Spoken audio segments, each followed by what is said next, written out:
ಗುರುವಿನ ಪಾದದ ಕೆರವಾಗಿರೋದ್ರಿಂದ ಸುರ್ವಜ್ಞೆ.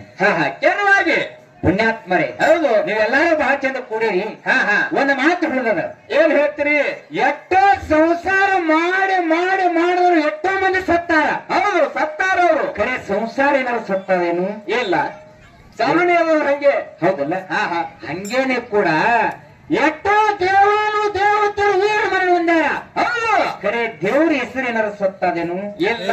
ಪುಣ್ಯಾತ್ಮರೇ, ನಾವು ನೀವು ಮಾನವ ಜನ್ಮಕ್ಕೂ ಹುಟ್ಟಿ ಬಂದು ಬಿಡಕ್ಕ ಏನ್ ಮಾಡ್ಬೇಕತ್ತೀರಿ? ಹೋಗುವಾಗ ಬೆತ್ತಲೆ ಬರುವಾಗ ಬೆತ್ತಲೆ ಸಂಸಾರ ಎಂಬುದು ಮೂರನೇ ಕತ್ತಲ.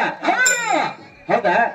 ಹುಟ್ಟಿದ ಉದಯ ಕಾಲ, ಇರುವುದೇ ಮಧ್ಯಾಹ್ನ ಕಾಲ, ಸಾಯುವುದೇ ಸಾಯಂಕಾಲದ. ಹೌದು ಹೌದು. ಬರೇ ಮಾಯಾ ಪ್ರಪಂಚ ಬಂಧನದೊಳಗೆ ಬಿದ್ದು ಹಾಕಿಕೊಂಡು ಏನಾಗ್ತೀರಿ? ಹೆಂಡ್ರ ನನ್ನವರು, ಮಕ್ಕಳು ನನ್ನವರು, ಸಂಸಾರ ನಂದು ನಂದು ನಂದು ನಂದು ಬಿಡದಾಡಕತ್ತೀವಿ. ಹೌದು ಹೌದು. ಕರೆ ಇದರಿಂದ ಹೊರಗೆ ಬರ್ಬೇಕಾಗಿತ್ತಂದ್ರ ಏನ್ ಮಾಡ್ಬೇಕತ್ತೀರಿ? ನಾವು ನೀವು ಏನ್ ಮಾಡ್ಬೇಕಂತೀವಿ? ಶಿಸ್ತಿ ಹೆಂಡ್ರ ಜೊತೆ ಸಂಸಾರ ಮಾಡ್ಕೊಂಡು ಹೋದ್ರೆ ಸಂಸಾರ ಆಗ್ತದಂದೇನು? ಇಲ್ಲ.